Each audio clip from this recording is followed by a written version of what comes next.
Hey guys, Sego Panda here again with my second video. This video today is going to be a gameplay commentary where I basically talk about my experience, how I just moved to Germany. If you didn't know I moved to Germany, you can go. You should actually probably go watch it anyway if you haven't seen it already, but the intro video. Um, but yeah, I just moved to Germany and I've been having a bunch of weird language barrier problems. But anyway, before I get started with that, in this gameplay, right now I'm using the PP90, but I do switch to the MP7. I know I'm a try-hard, whatever, hate me. But I have excuses, okay? So let me tell you my excuses. Excuse number one. Um, I only actually played 2 games today, and this was one of them. The other one was actually even worse than this one. I'm not saying this gameplay is bad. It's actually pretty good. I'm not going to lie and say that this is below average or anything.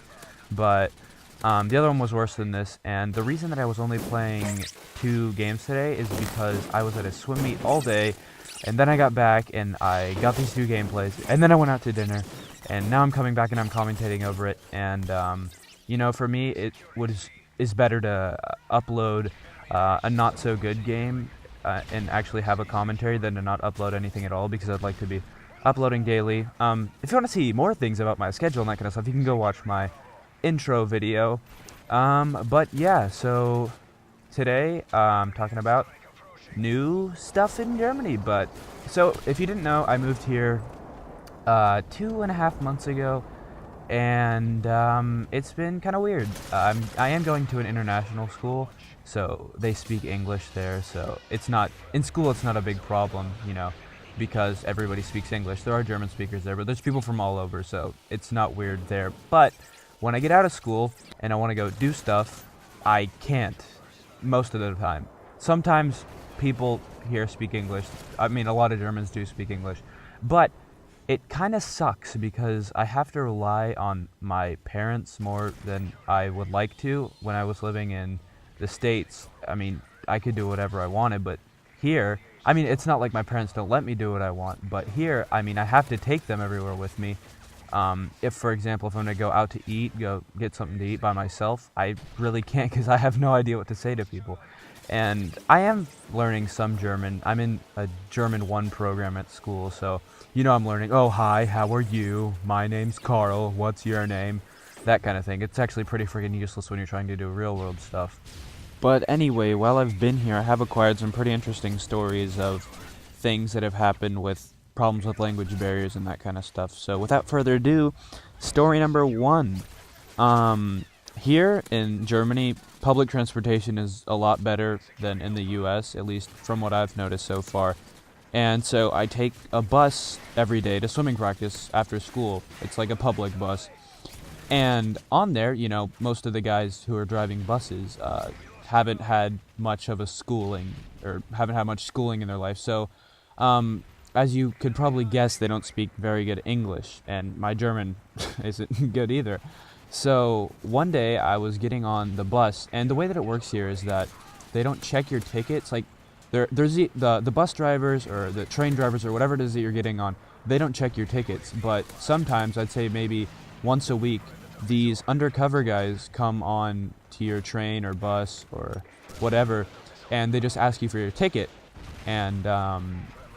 And so it's a surprise, so that's what keeps people motivated, or I guess, to buy their tickets, or I guess scared to buy their tickets every day. So, but this one time, that I was getting on this bus, the bus driver actually asked me for my ticket, but right as he was asking me, I didn't know what he was talking about, because I thought that the word for ticket in Germany was ticket. I thought that I'd heard somebody say that or something. So when I got on the bus, he was saying Fahrkarten, which means ticket in German.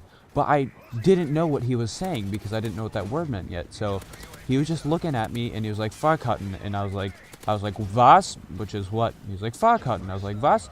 And we literally, like, did that, I'd say a good 15 times. Him just saying, you know, Fahrkarten, and me, was? And it was pretty awkward. And then finally, I guess somehow he figured out that I was American or something with his awesome magical powers, and I guess he knew in the back of his mind somewhere that the English word for Fahrkarten is ticket, and so then he finally said ticket. I was like, oh, okay, and I showed him and got on the bus and then hid the rest of the time because it was really friggin' awkward. Story number 2. This happened, I think a week after we got here to Germany, and I needed to get my hair cut. But the problem was that everybody was busy that day. My dad was working or something. My mom had to do something. Anyway, so basically it came down to that all my mom could do was drive me there and tell the haircut lady, or man, it was a lady, what I wanted for my hair. So, I thought, okay, good idea, let's do it. So my mom dropped me off and told the lady really quickly what I wanted, which was just, a short trim.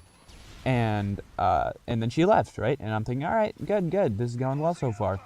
And I sit down, and the first thing the lady goes for is the clippers, that big buzzer thing, and that's the exact opposite of what I wanted. I wanted scissors, none of those scary buzzer things. But she went for them, and I just completely let her destroy my hair, because the thought of having to say something to her and my I didn't even know any German, not even broken German yet. The thought of having to say something to her and then her trying to start a conversation with me was worse than the thought of dealing with a bad haircut for 2 months. So I just let her destroy my hair and pretended like I like it. I did not say one thing the whole entire time, and I got a really shitty haircut, much shorter than I wanted it. And I don't know, looking back, I really wish that I had said something, been a man and said something. But, what can you do? I was scared. I was a pussy. But, yeah, that's that story. Story number 3. Now, as I said before, I'm going to an international school, so the main language spoken there is English, or at least the official language of the school. And the second or third week of school, we took a trip to Berlin, which, if you don't know, it's the capital of Germany. And we stayed in groups of our homerooms. It was like a 4-night trip. It was actually pretty cool to get to see Berlin. But we stayed in groups with our homerooms, and my homeroom happened to be all German kids. At my international school, there's people from all over, but in my one homeroom, it was pretty much all German kids. And they can all speak English and stuff, but German is their first language. So one night we were going to this Italian restaurant. I don't know, it was like special dinner night or something. All the other nights we had been eating in at this youth hostel that we were staying at. But this one night we went out, and I was sitting with all them. And they're pretty cool guys. I didn't really know them that well. But they decided to pull a little prank on me. So when we were ordering, I ordered my food or whatever, and then I was thirsty. So I was like, how do you ask for a glass of water? And they told me to say, kann ich haben einen riesigen Schwanz, which I think roughly translates to, can I have a big penis? And of course, me being the very gullible person that I am, thought that was how you say, can I have a glass of water? So I told the waiter to come over. I just raised my hand or whatever, and I said, kann ich haben einen riesigen Schwanz? And he just looked at me, and then everybody laughed, and I felt like a complete idiot. So that was that. I learned my lesson. Afterwards, of course, they told me what I had said, because I was wondering why he was staring at me and why the other people were laughing. So it was a really scary and awkward experience for me, but I don't know. I think that I know a little bit now, at least to hold my own with the vulgar words, so I don't think stuff like that's going to be happening anymore. But anyway, guys, if you enjoyed this, don't forget to subscribe. If you want, you can follow me on Twitter or like my page on Facebook. I love you guys, and I'll see you later, psychos. Peace out. Bye.